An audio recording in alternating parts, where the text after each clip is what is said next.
We can start, Hammad. All right. Good morning, good evening, and good afternoon, everyone, wherever you are. I have the pleasure here. This is Hammad Khan, by the way, again. I have the pleasure here to introduce my very good friend, Asad Samar, Dr. Asad Samar, before he corrects me, who is CEO and founder of Roomy, which is Pakistan's first proper budget hotel chain across Islamabad, the northern areas, and now expanding elsewhere as well. I'll let him do most of the talking. Asad, good to have you here. Assalamu alaikum everyone. Hello Hamad, how are you? So Asad is in Islamabad at the moment, and I was just chatting to him. We didn't realize, I think, when we were doing this, that this is really just post the iftar and dinner and everything in Pakistan, and he has just finished a big leg of lamb, so he might be a little bit sleepy, but we'll keep him awake. So Asad, your career started as a computer scientist from NUST. Then you went into the US to do your PhD at Carnegie. Then you went to become a quant in London. And now you are in hoteling. So walk us through that. Yes, it was an interesting few years. I left Pakistan in '99 after my undergraduate at NUST.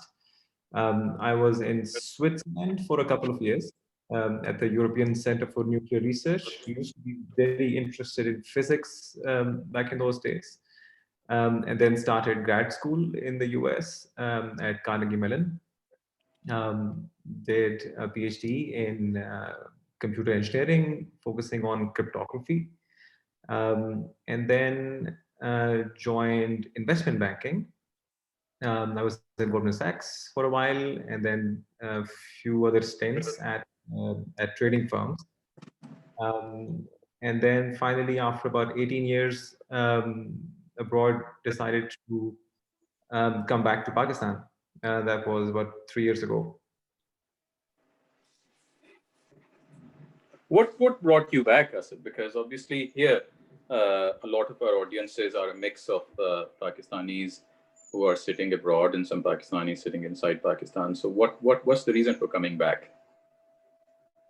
I think it's probably very similar to what a lot of people my age think about when they've been abroad for a couple of decades. You start thinking, when you leave Pakistan, your parents are in their mid-50s.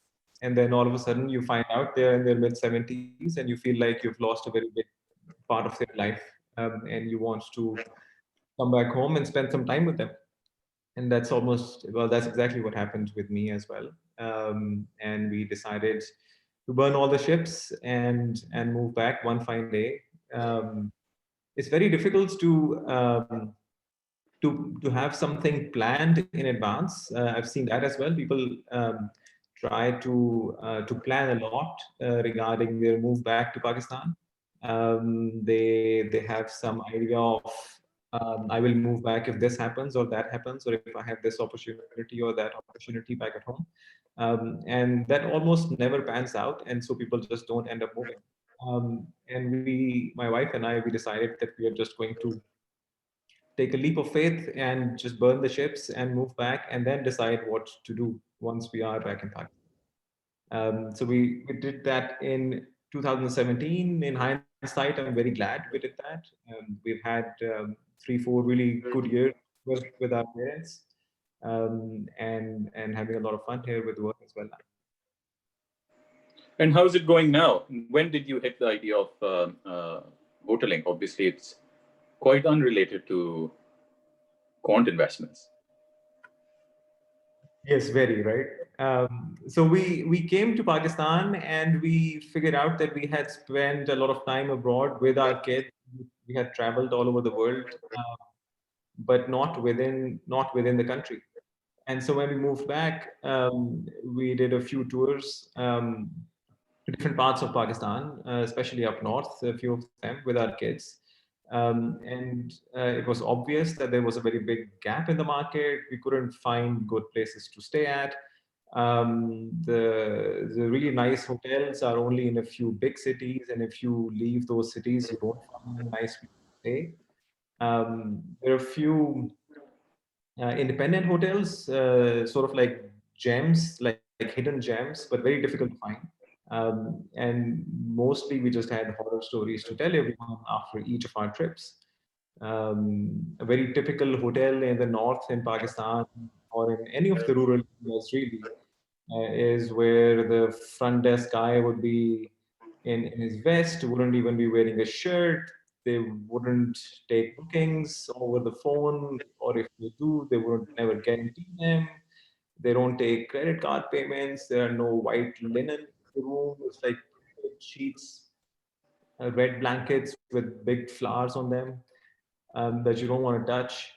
Very, very poor state of affairs overall everywhere, all across the country, other than the big cities. And so we did a few of these trips and we decided to do something about it. That's how the idea of Roomy came to mind. So yeah, nothing to do with the previous life at all, and just based on our experience, really. And when you decided that there was a big gap in the market, like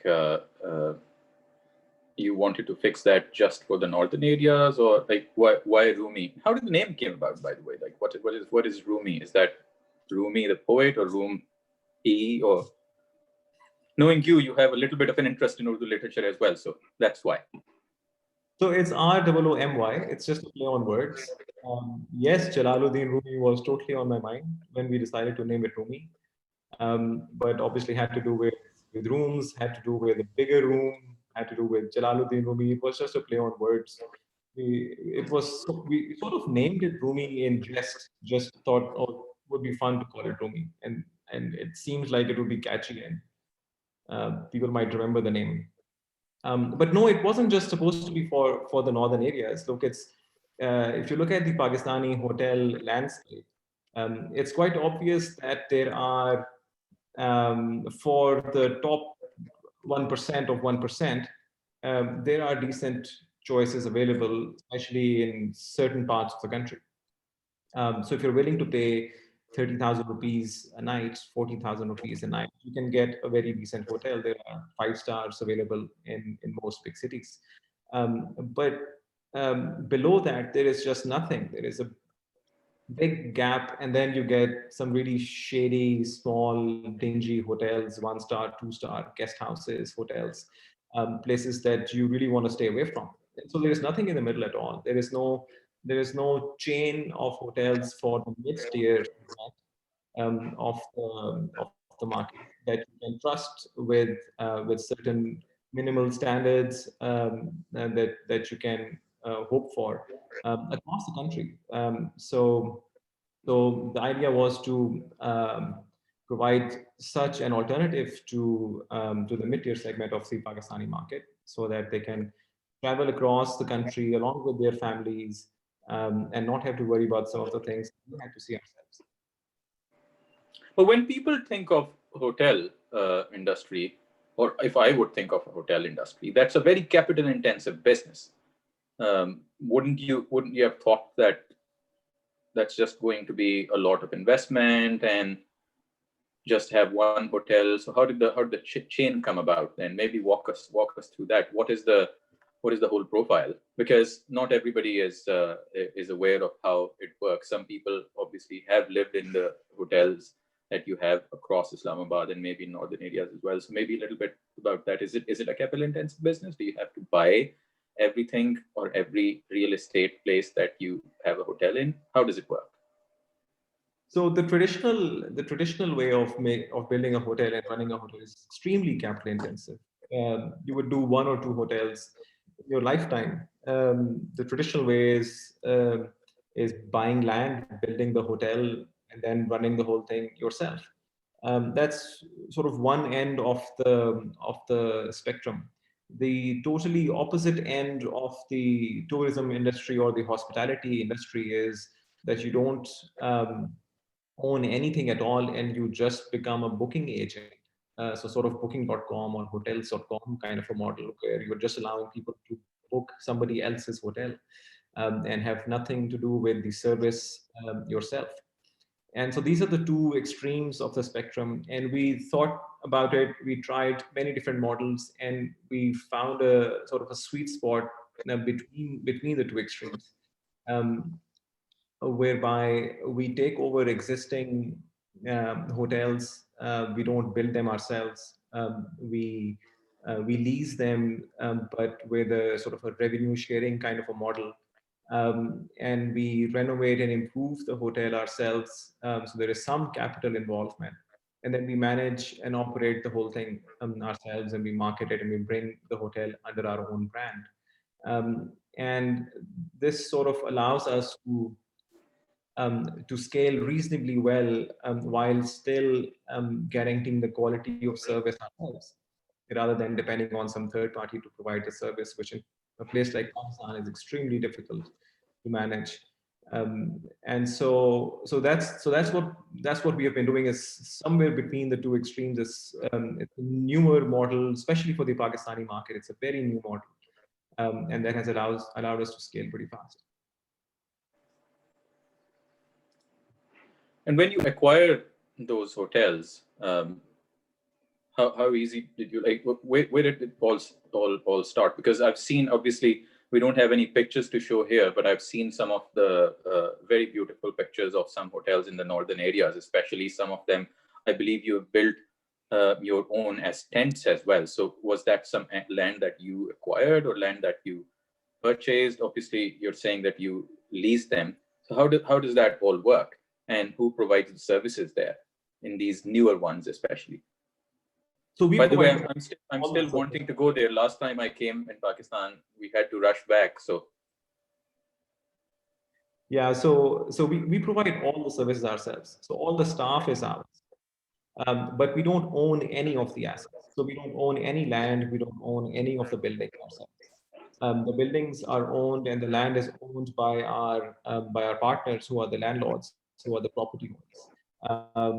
And we take over their place. We would redesign or help them redesign the place, make it look a lot fresher than it did before. And then we provide them with the staff, with our own brand. So we run the whole place ourselves. This is not a very easy model to start off in Pakistan, because it was very difficult for us to explain it to these property owners, to these hotel owners, who were in a lot of cases running the hotels themselves for the last 20 years, 30 years, 10 years, and not very successfully in a lot of cases. Not up to the standards that we wanted to run the hotel to anyway. But you can imagine, when we go and talk to somebody who has been running it for 10, 20, 30 years, this might even be their family business, and we give them a pitch. It's generally not a very easy conversation. It's not at least for the first meeting, it's not a very easy conversation, where you have to convince them that we can do something a lot better than them. We have to convince them to potentially invest in their property and then hand it over to us. So it's not a very easy conversation. When we started 3 years ago, we started with taking over just 2 rooms in a small guest house in Islamabad. I had zero experience running a hotel. I had no idea how the operation is done. So I wanted to learn how to do these things myself before we would scale. And so I remember we started by taking over just 2 rooms in a guest house, so to get a feel of them. And then we increased to 5 rooms in 2 guest houses, and then we took over a small 20-room hotel in Islamabad. And I actually sat at the front desk myself for the first 3-4 months. It was a lot of fun, but it was an excellent learning experience.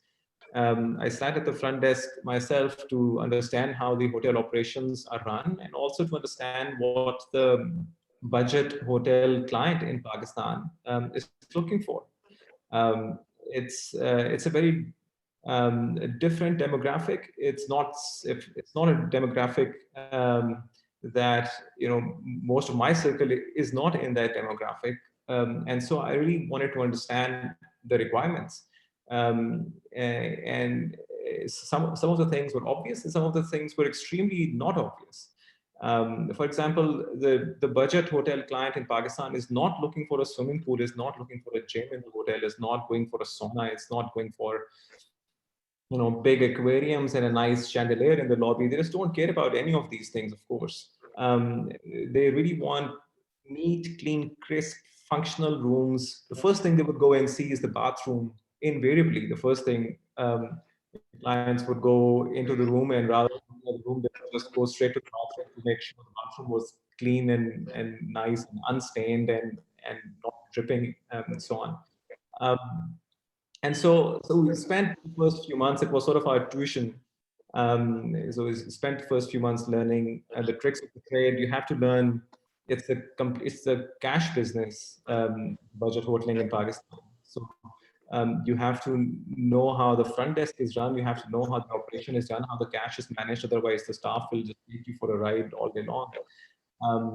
And we had to learn what the guests really wanted. And then we came up with a model that allowed us to scale. We came up with the designs which were aesthetically really pleasing, but still within the capex thresholds we had placed for ourselves to be able to run the business as a mid-tier hotel and not as a 4 or 5 star. And then we started executing, and it's been working really really well since then. When did you then decide to go to the northern areas then? Because this seems to be very different to the budget hotel in the city where people are going and coming, just need a place to stay, versus the tourists who are specifically going, and they can be any demographics, I would imagine. No. Absolutely, and especially in the parts of the country where we are at, there are no other options, and then you sort of you get the whole spectrum of the clientele. The idea is to make the hotel look apart. It shouldn't look like a cheap hotel. It should look apart. The service should be uncompromising. Housekeeping and linen and laundry and all of that stuff should be just top-notch standards. But still, the price point should be such that it should be affordable, very affordable, for the segment that we are targeting. We have to understand, right? Pakistan is, and this has been talked about in the startup ecosystem a lot, but I'll repeat that nevertheless, Pakistan is an extremely young country with a median age of 23, 24. It's an extremely young country, and that's our target clientele. These are people who do not have enough of an income to spend that abroad. They don't get visas easily to go and to go for trips to Maldives resorts or something. So they're gonna stay within the country. They're gonna spend their discretionary income within the country, but we have to be within their budget line. Otherwise, it's not gonna work. And so our price points are for all of our hotels are 8,000, 10,000, 12,000 rupees a night across the country, even in the seasonal areas where in the north, where generally even much poorer hotels are a lot more expensive, we are still able to maintain the same price point. But if you look at the places, if you look at the designs, if you look at the locations, if you look at the interior of the hotel, if you look at the service provided, it's much better than what other hotels which are at the same price point are able to provide. And how did you then, obviously, once you are expanding, let me come, I will, people are asking certain questions, and I'll come back to your questions as well, but just about capital. So obviously, when you are designing, when you are buying inventory, when you are renovating, that requires capital as well. So how did you find, obviously you utilize some of your own capital, and then did you raise any money? How easy was it to raise money within Pakistan, or have you gone to raise money outside through normal angel channels or VC channels? Recently, obviously, through Park Launch, we've shared the news as well that you raised from one of the VCs, Laxon Capital, I believe. recently as well. So how was that journey? Was it easy? Or was it a very different model versus other? Because this is a very still capital intensive, would you call it a high growth versus a lot of other consumer based products that VCs tend to invest in? And then we'll come back to questions that people have. So the plan from the start was to begin with, while we are building the brand, we are going to spend our own capital for the renovations. So to improve the interior and the design of the properties that we take over, we will spend our own capital. So I did spend my own capital to begin with, and then last fall, we had our first round. Lexon was part of that round. There were a couple of other VCs involved as well, and then there were angels involved, my friends from my previous life mainly. And so the idea from the start has been that to begin with, we're going to put our own capital in, but then as the brand builds up, as people as the brand equity builds up, we are actually going to be able to get the property owners to invest their own money to improve their properties before they hand it over to us. And that reduces our per room capex requirement as we grow. And that has been happening now the last few months, especially in the areas where we have scaled a reasonable amount already. The other property owners have seen what we have done to, for instance, their neighbor's property or other properties in the vicinity, what we have done there, what we have done to the business in those properties, and they now want in themselves as well. And this has happened in the north in a few different locations. And as a result, we're now exclusively doing deals where we are not spending our capital anymore. And so it is allowing us to scale a lot more with a lot less capex requirement. Raising capital in Pakistan is obviously not easy. It's just because there are not many VCs available. It's a handful, 3, 4, 5 big VCs. The startup ecosystem is getting bigger. There are loads of startups coming up, obviously, and so it's a very I wouldn't really say competitive, but there's just not that much money to go around, to be honest. Or that was at least the case a couple of years ago. Things have slowly been improving over the last couple of years.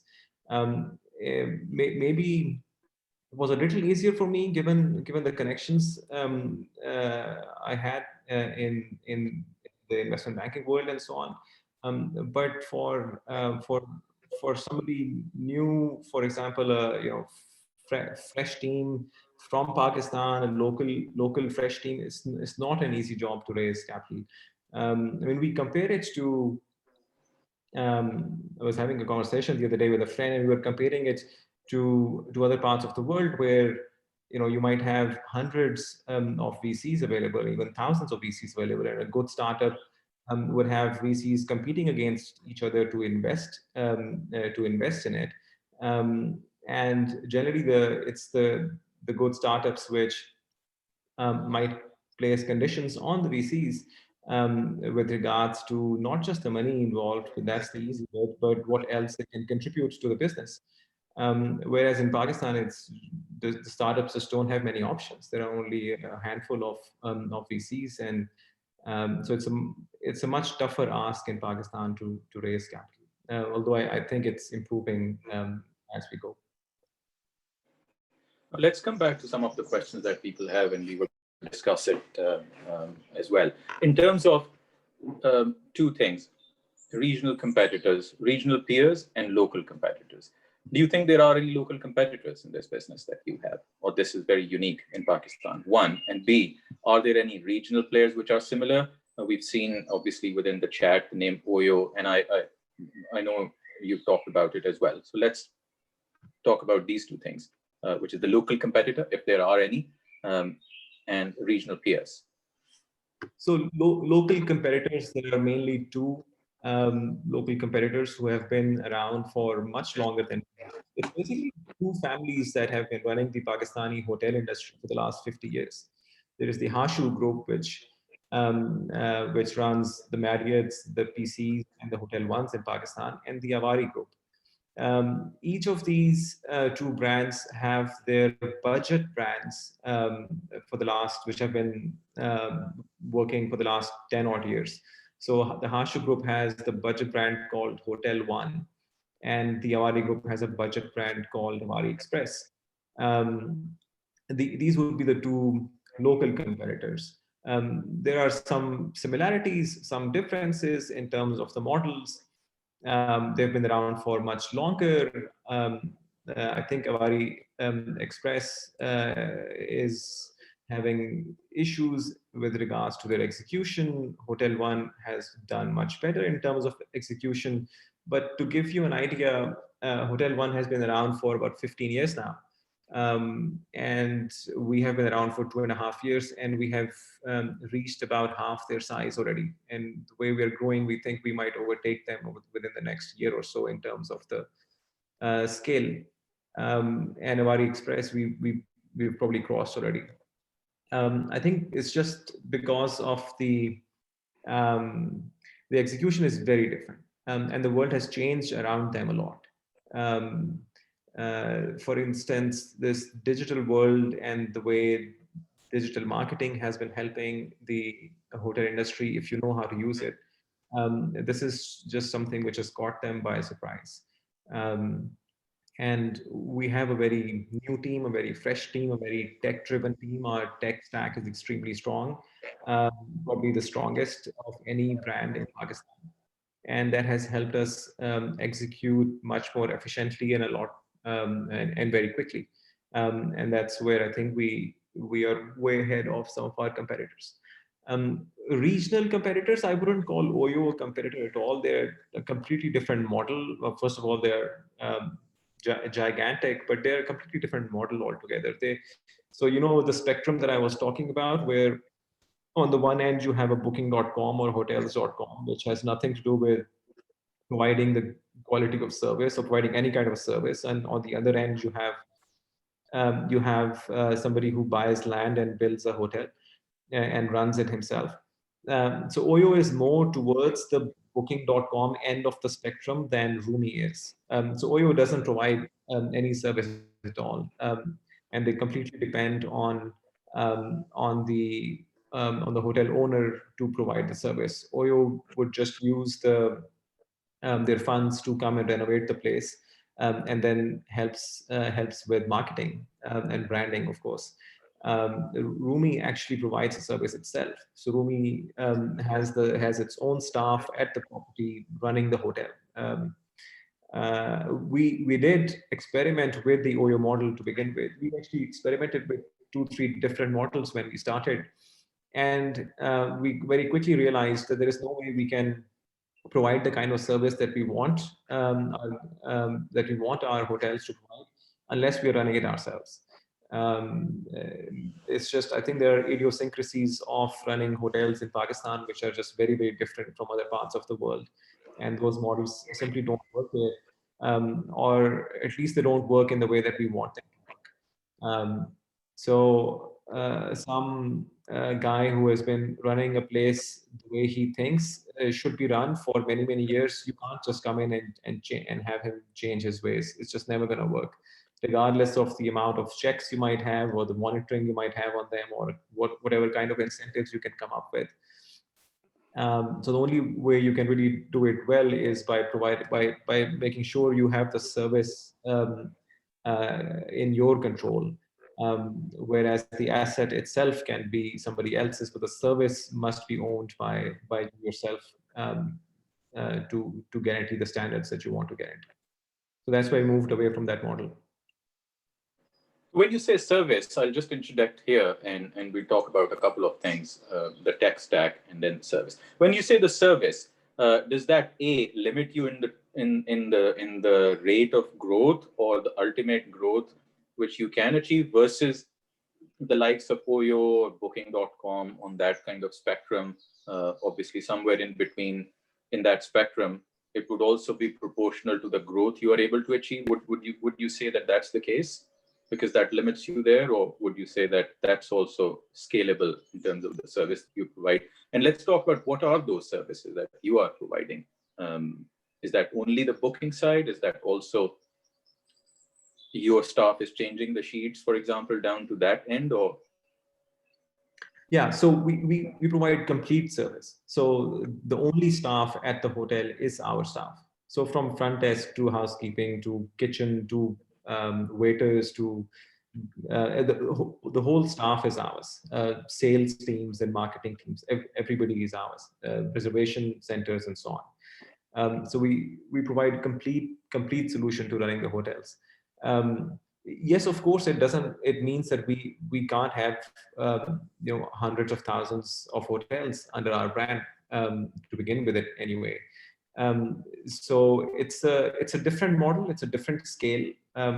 It has different revenue streams that you own versus somebody else owning those revenue streams. The profit margins are different as well.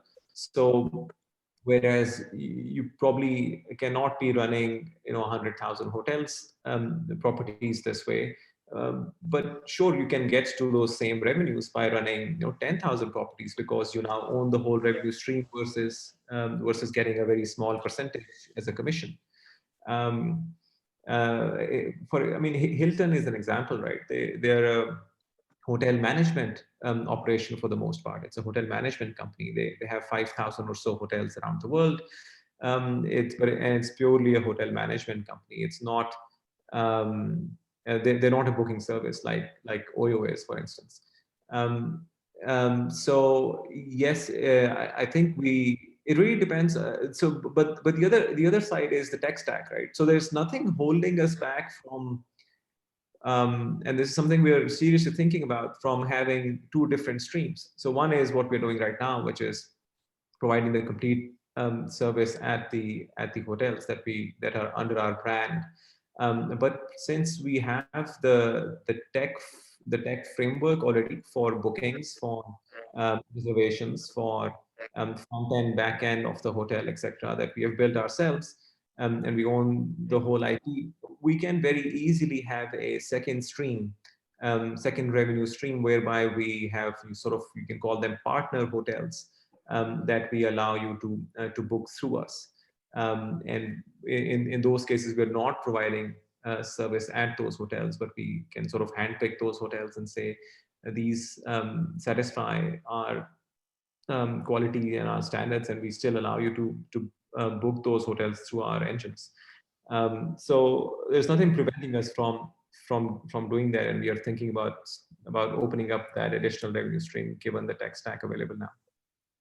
Now, given there are certain questions around this in terms of barrier to entry as well. So do you think because Booking.com is so big, because C Booking, which is the Chinese one that's so big, because there are other tech stacks available with Airbnb, for example, who can do bookings either type of Airbnb style, or they might want to enter into this space in hoteling as well just by using their booking. What is so unique about your tech stack then? What is the barrier to entry for other players? This is related to some of the questions that people have asked. So that's why I think it's the right point to ask now. There are a couple of different reasons. So one is there is a big localization and barrier to entry. So we have already done a bunch of stuff which we have done just for our own brand so far, but which is very easy for us to export to others as well through this Roomy partner program that I'm talking about. So for instance, we accept payments through Jazz Cash and Easy Paisa, and that's all, through the local payment gateways. None of the international brands that you were mentioning do that, for instance. But I think the bigger reason is we just like being a full service hotel management company. We have a full service tech stack. So it's not just the front end. So the bookings is just the front end, right? Booking.com or cbooking or hotels.com. This is just the front end next to the client, right? The interface that allows the hotels to talk to the clients. We also have, as part of our tech stack as a hotel management company, we have the whole back end as well, and then, which is the property management system that allows you to manage your bookings in the backend, which has a housekeeping component, for instance, which has an F&B and an accounting component, for instance, and all of this is integrated with the front end. And so the guest can send a message from his room, from his app, that goes to the housekeeping component. We might say, change my linen, or give me new towels, or whatever, right? So he can say that from his app, and the housekeeping component within the hotel, so the executive housekeeper of the hotel would see that message on his tablet. Um, and this kind of integration is very unique, and not many solutions which are very strong from a front end perspective and are in front of the client from a booking perspective, also allow you to have a very tight integration with the back end as well. This kind of a solution is very unique, and there's nobody in the Pakistani market who is doing this anyway.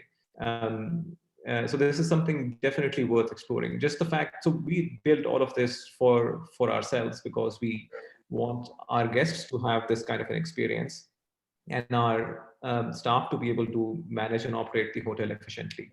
But we are now thinking of productionizing this tech stack, um, and potentially generate a different revenue stream from it.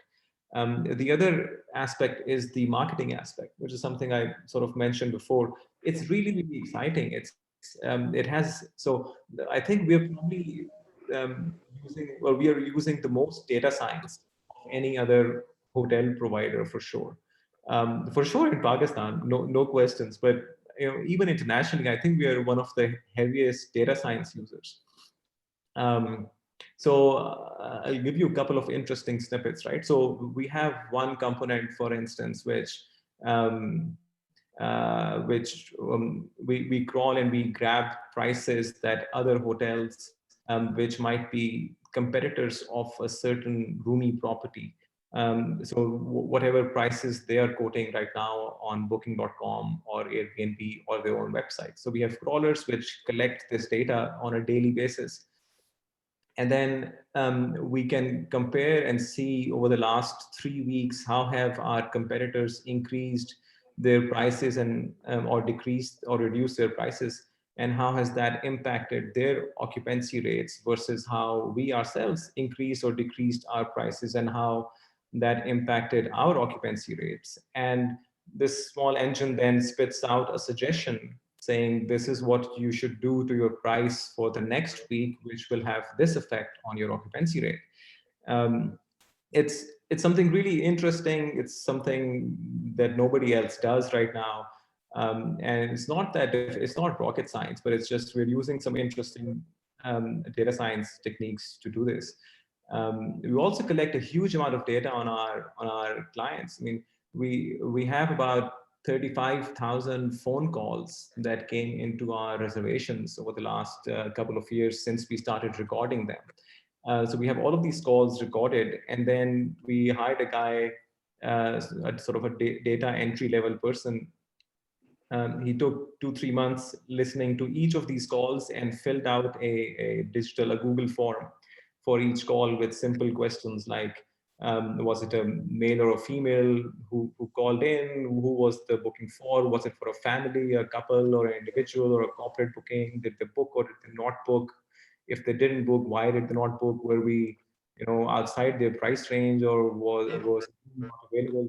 So we collect a bunch of this information, and what this now allows us to, and which day of the week and which time of the day did they call, and so on.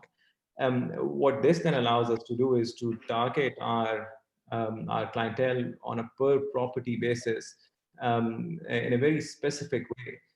So we know, for instance, for our Islamabad property, who is our target clientele for which day of the week. During the weekdays, it's mostly corporate clients. During the weekends, it's mostly families. It's families from where? It's families from Lahore, or from during the summer months, it's families from Karachi as well. So, and the target clientele varies a great deal, even for two different properties within the same city, because of their price points.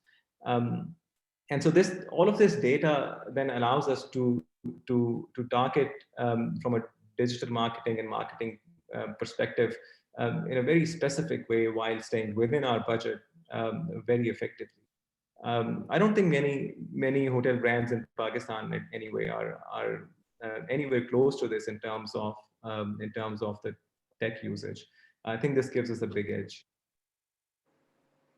And in terms of the maintenance of very far away properties, especially, I know you have properties as far as Hunza and further as well. Does it become a challenge? Because obviously, service providing is a unique part of your offering. It does become a challenge. Once again, we do use technology for, especially for the remote properties, as much as we can to help us keep an eye on things, so as to say. But really, we depend on professional staff. I think that's one of the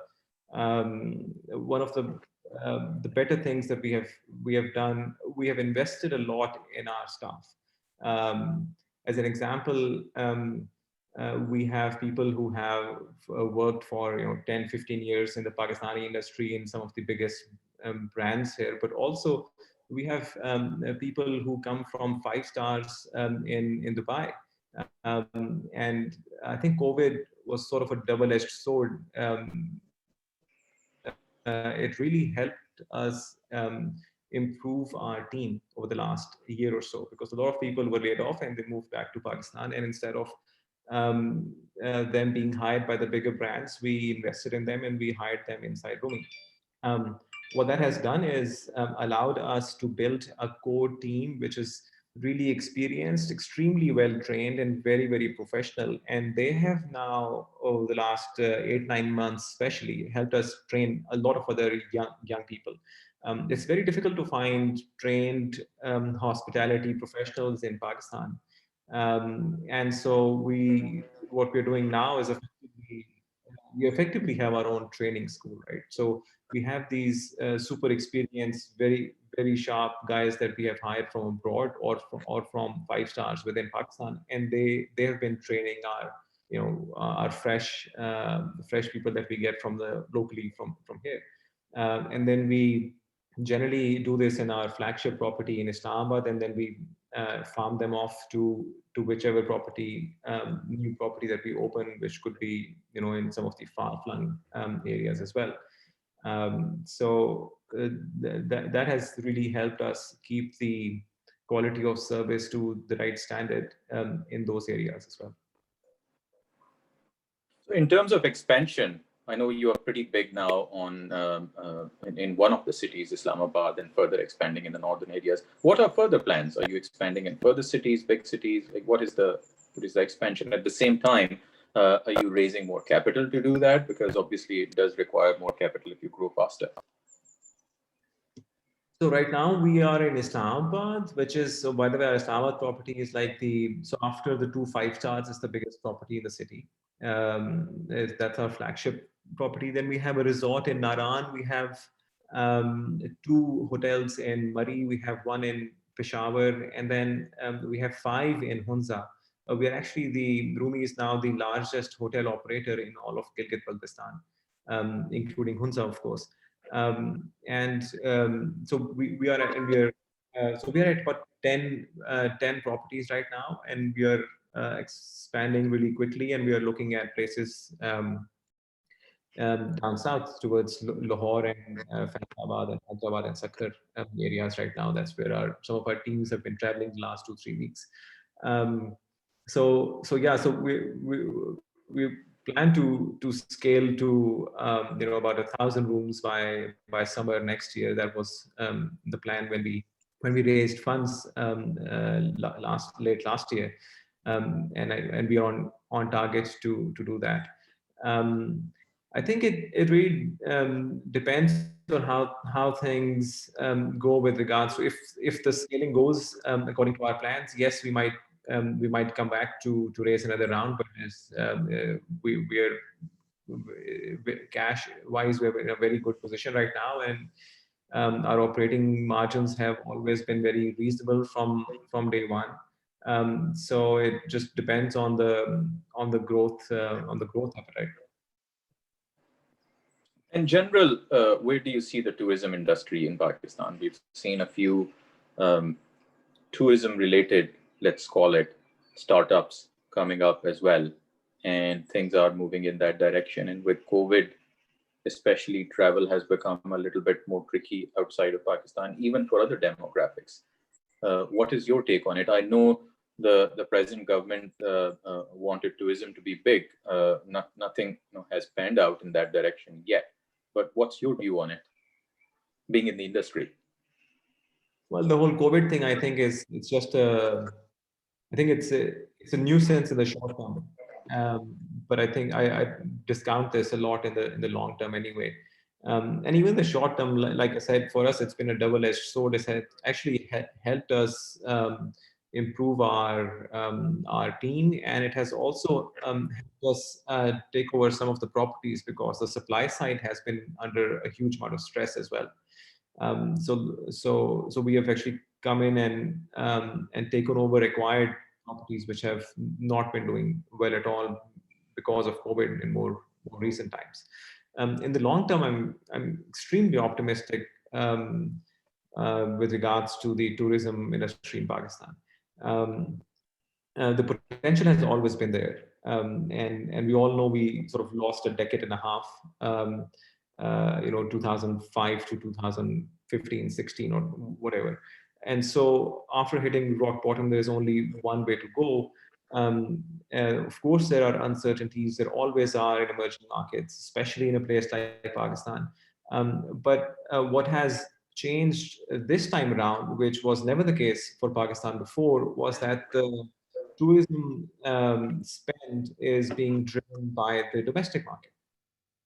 This wasn't the case pre 9/11. This wasn't the case in 2008, 9, 10. This is a very recent phenomenon in Pakistan. And the domestic market is always a lot more resilient than the foreign tourist. Given the trend that we have seen, there are about 50 million people who are traveling every summer within Pakistan. A lot of them going to the northern areas. Some of the new resorts are coming up in the south. This is only going to the spend is only going to go up. So we're extremely optimistic.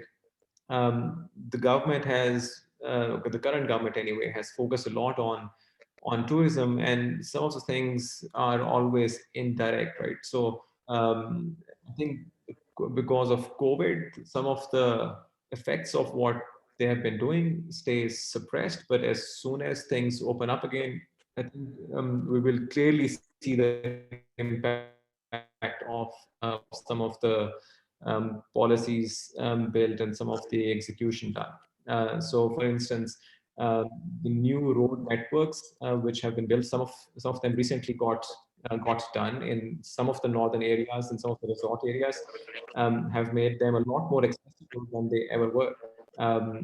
Kalam, for instance, is a lot more accessible than it ever was.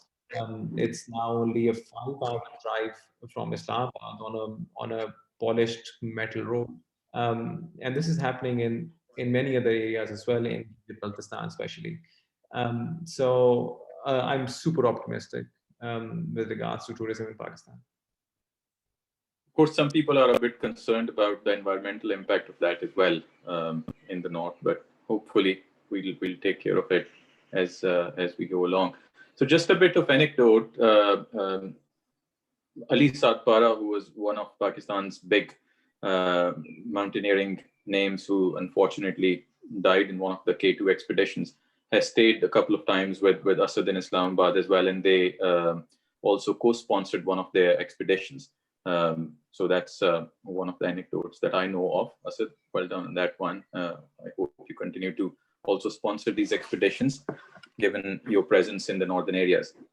So we've had the pleasure to listen to Asad and see how the hoteling industry in Pakistan is evolving, how Roomy is taking some of that challenge and ensuring that people like us or anybody who wants to go into either northern areas or stay just generally in the cities are able to just book easily and are able to go and stay in a very standardized service that is provided across their hotels. So if you get a chance, please do check it out. If you're in Pakistan, maybe depending on the COVID situation and everything, check out their hotels. They've also helped, I know, during the COVID situation, some of their hotels were also used as COVID hotels for international arrivals early in the COVID time last year.